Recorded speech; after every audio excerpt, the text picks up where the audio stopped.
Hello दोस्तों, स्वागत है आप सभी का। आज के वीडियो में जो चर्चा करेंगे ये थोड़ा सा चाइल्ड बर्थ को लेकर कंसर्न क्वेश्चन पर रहेगा।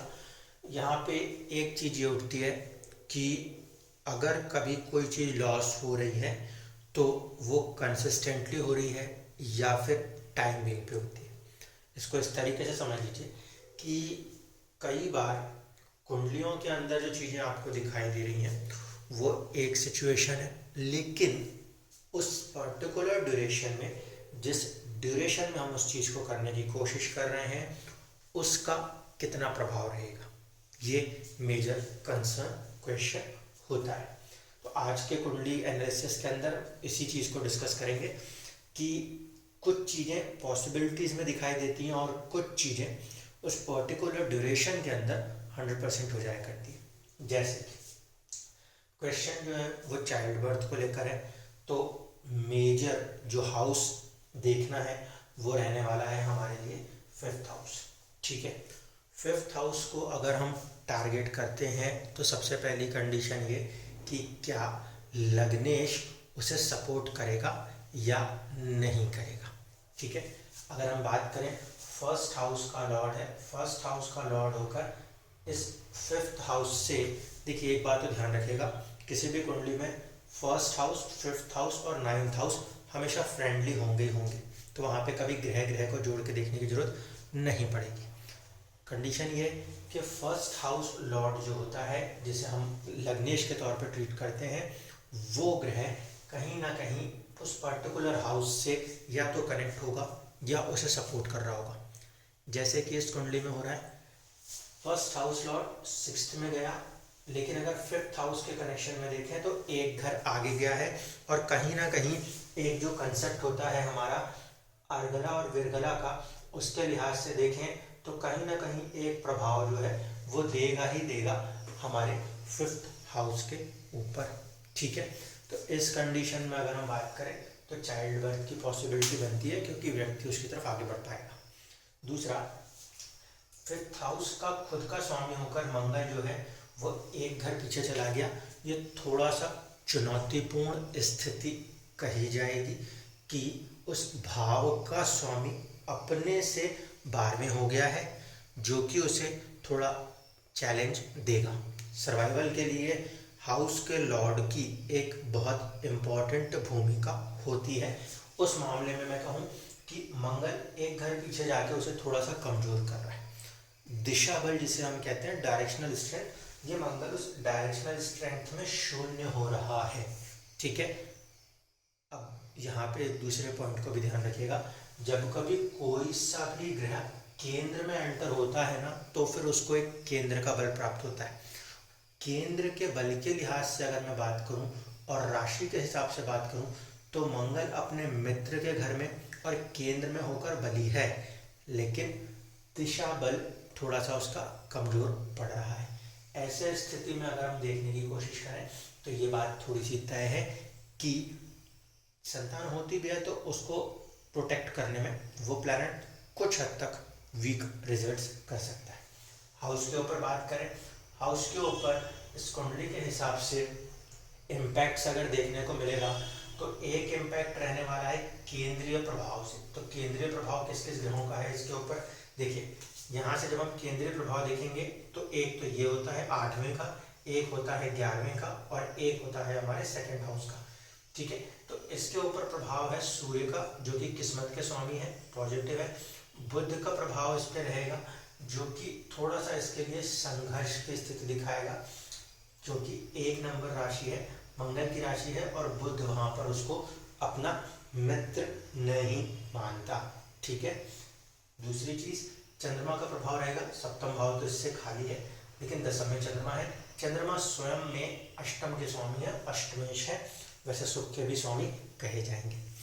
इस लिहाज से अगर हम देखें तो मंगल के तो मित्र हैं। इस फॉर्मेशन में सूर्य का प्रभाव और चंद्रमा का प्रभाव कुछ हद तक पॉजिटिव है, लेकिन बुध का जो प्रभाव है इसके रिगार्डिंग, क्योंकि ये मंगल की राशि है, थोड़ा सा निगेटिव जाता हुआ नजर आता है। एक चीज तो ये।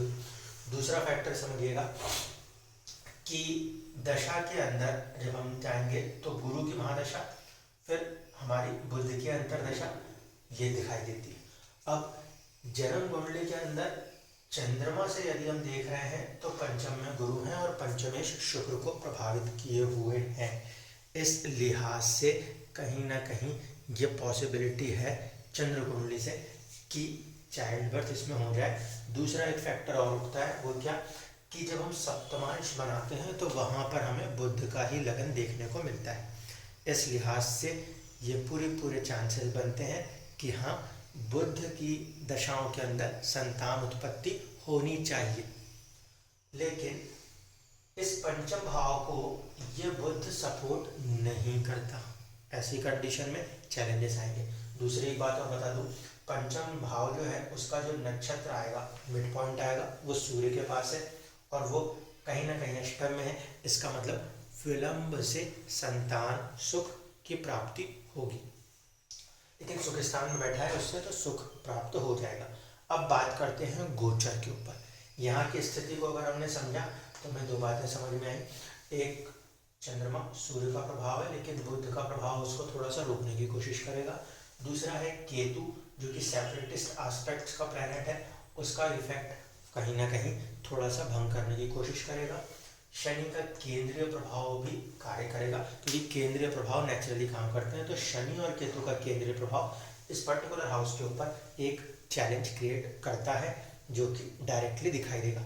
वो दशाओं अंतर्दशाओं में अपने प्रभाव को नहीं देकर सीधे एक फैक्टर दिखा रहा है कि कोई ना कोई फैक्टर इफेक्ट इन दो ग्रहों का जो इससे केंद्र में बैठे हैं उस ऊर्जा के द्वारा बरकरार रहेगा। अब आ जाइए गोचर की स्थिति में। ट्रांजिट को जब हम लगा रहे हैं, जिस ड्यूरेशन में चाइल्ड बर्थ या प्रेगनेंसीज होती हैं, वो मैंने आप लोगों से कहा था, प्रेगनेंसी की कंडीशन ये है कि गुरु जो है वो कहीं पंचम से संबंध बनाएगा और उसी समय शनि भी उसे कहीं ना कहीं प्रभावित करेगा। तो शनि ने दृष्टि दी हुई है, गुरु यहाँ पे बैठे हुए हैं।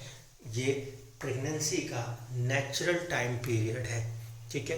दूसरा फैक्टर जहाँ पे जो इन्होंने भी अच्छा किया कि इन्होंने कोई चीज़ को पहले से प्लान आउट नहीं किया। जो चीज़ नेचुरल चलनी है उसे नेचुरल ही होने दीजिए, उसमें कोई अपनी ह्यूमन इंटरवेंशन की कोशिश कभी नहीं करनी चाहिए।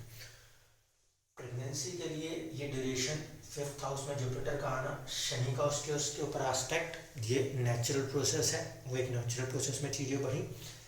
जिस ड्यूरेशन में ये बात कही गई कि हार्ट बीट नहीं आ पाई बच्चे में, वो कंडीशन क्या थी, अब उसको ऑब्जर्व कर लीजिए।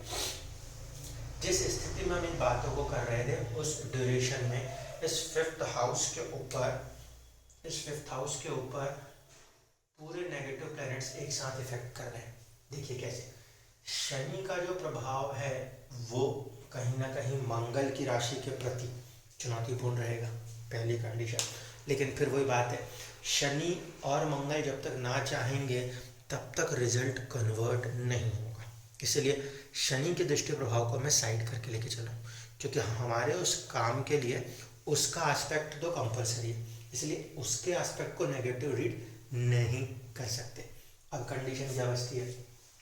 पहली कंडीशन बचती है कि राहु उस ड्यूरेशन में जब वहाँ ट्रांजिट कर रहा है तो ये इस बात को बताता है अगर यहाँ पे कुछ भी हुआ तो संतान के अंदर किसी प्रकार का कोई ना कोई अंग प्रभावित हो सकता है, या फिर किसी भी छुपी हुई तरीके की बीमारियां प्रकट हो सकती हैं, क्योंकि राहु का फॉर्मेशन वहाँ पर आ रहा है और वो शनि की तरह वर्क करता है, शनि से दृष्ट भी हो रहा है। ये एक चुनौती बन जाती है नेचुरली। गुरु उस रिजल्ट्स के लिए इम्पोर्टेंट है, शनि उसके लिए इम्पोर्टेंट है, उन दोनों के एस्पेक्ट से प्रॉब्लम नहीं थी। अब देखिए नेक्स्ट प्रॉब्लम किन किन में है। पहली कंडीशन तो राहु और केतु की एक्सिस, यानी कि ये दोनों ही ग्रहों के कठोर और पृथकतावादी प्रभाव संतान भाव के ऊपर आ रहे हैं। दूसरी प्रॉब्लम कि न सिर्फ कि भाव प्रभावित हो रहा है बल्कि भाव का स्वामी मंगल भी कहीं ना कहीं दोनों एक्सिस में प्रभावित हो रहा है। ऐसी कंडीशन में मंगल दृष्टि देकर बचाने का प्रयास कर रहा, क्योंकि कोई भी ग्रह अपने ही भाव पे दृष्टि डाले तो उसे प्रोटेक्ट करने की कोशिश करता है। लेकिन अब यहाँ पे जो फॉर्मेशन है उनको समझते चलिएगा।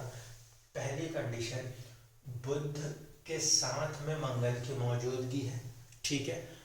बुध के साथ अगर मंगल यहाँ पे मौजूद है तो कहीं ना कहीं मंगल यहाँ पे कार्य करने में थोड़ा सा डाउन साइड चला जाएगा, क्योंकि ये राशि किसकी है, शुक्र की।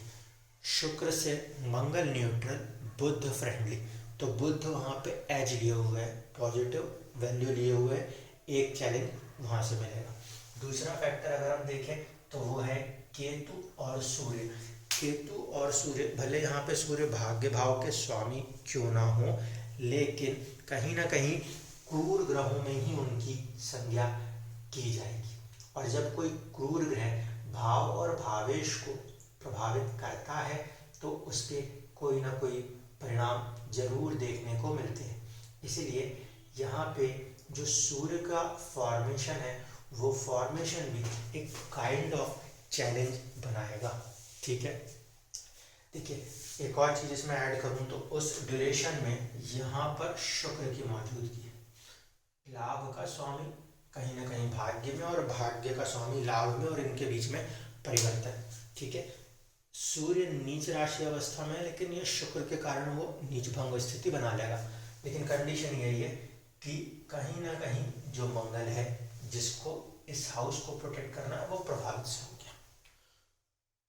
इस पूरे इवेंट के अंदर ये जो सिचुएशन बन रही है, हाउस का लॉर्ड और साथ ही साथ कारक, ये सब पीड़ित हो रहे हैं। इसलिए ये टाइम ड्यूरेशन में, ये ड्यूरेशन स्पेसिफिकली, ये जो प्लैनेटरी पोजीशंस हैं ये स्पेसिफिकली प्रॉब्लमेटिक हो रही हैं। कारण बिल्कुल क्लियर, अगर किसी पर्टिकुलर हाउस से जुड़ी हुई चीज में भाव यानी कि हाउस खुद, हाउस का लॉर्ड और कारक तीनों अगर प्रभावित हो गए तो मान के चलिए कि वो इवेंट पूरी तरीके से डिस्टर्ब हो जाएगी। तो संतान के कारक के रूप में हम देखते हैं गुरु को, ठीक है, गुरु यहाँ पे बैठे हुए हैं। अकेले राहु से तो वो फिर भी निपट गए। शनि की दृष्टि से तो एक चुनौती रहती है, लेकिन संतान उत्पत्ति में शनि की दृष्टि को नेगेटिव नहीं मान सकते या शनि की मौजूदगी को भी नेगेटिव नहीं मान सकते। लेकिन राहु की मौजूदगी यानी कि दो प्रथमतावादी ग्रहों का प्रभाव गुरु के ऊपर नेगेटिव कंडीशन है। इसी चार्ट में नहीं, जितने भी चाइल्ड बर्ड्स इन ड्यूरेशनों में हो रहे हैं उसके अंदर ये चुनौती बन जाता है।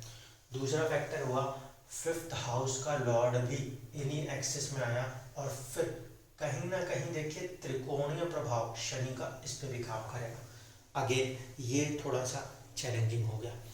तीसरा फैक्टर है हाउस के ऊपर राहु, केतु, सूर्य और बुध जैसे ग्रहों का प्रभाव।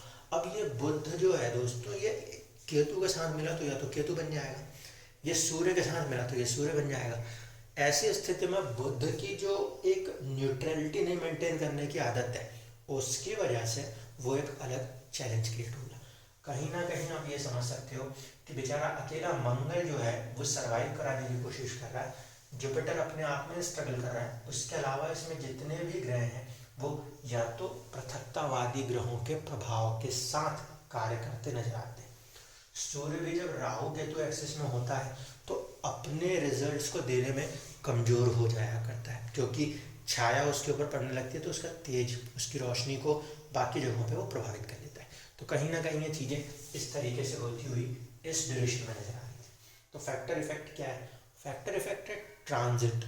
ट्रांजिट के अंदर जब कोई पर्टिकुलर हाउस बहुत ज़्यादा ही प्रभावित होने लगता है तब उस हाउस से जुड़ी हुई चीज़ों के ऊपर किसी न किसी प्रकार से नेगेटिव रिजल्ट्स कंसिडर होने लग जाया करते हैं। बेसिकली हम उसको 90% कंडीशनों में लगन कुंडली के ऊपर से लगाते हैं।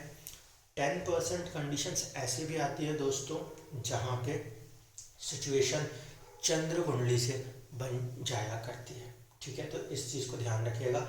फॉर्मेशंस के अंदर जब हम रिजल्ट्स की बात करते हैं तो वहाँ पर कहीं ना कहीं जो रिजल्ट्स हैं पहले हम लगन कुंडली के ऊपर फोकस करेंगे और इसके बाद अगर कोई कंडीशंस रहती है तो वो चंद्र कुंडली पे होती है। अगर चंद्र कुंडली से देखने की कोशिश करते हैं तो इस पंचम भाव पर ये सारे ही ग्रहों का प्रभाव फिर से था, क्योंकि ये सब शुक्र की राशि के अधीन आके बैठे हुए हैं।